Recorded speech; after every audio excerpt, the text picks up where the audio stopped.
Қасым Аманжолов, Қазақстан. Елу жаста елім бар деп айта алмай, кетпес естен күйінгенің мұңлабай. Елім бар деп айтатын бір туды күн, елім бар деп шырқатайын мен бүгін.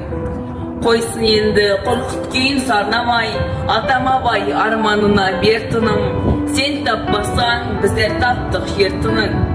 Гүл жазира жер ұйықтан кең бекен, мынау дала біздер өскен кең бекен.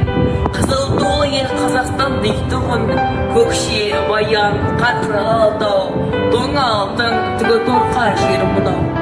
Қарағанды қара қазан қайнаған, дүние байлық тұр ғой жайнап айналам. Елдігіме етерші ба қандай жау, дүрсілдейді сонау балқаш жағасы. Баршы өзің көңіл қойып тыңдашы, тұр ғой соғып туған дала жүрегі. Кім қызықта мақтан етпес бұл жерді, бақытына қуан қазақ баласы. Кең далалы, кең пейілді қазақпыз, құл емеспіз, еркін жанбыз, азатпыз. Ел намысын ешбір жауға бермейміз, өмірді алға бастырамыз, өрлейміз. Сендің осы азат жігіт, азат қыз.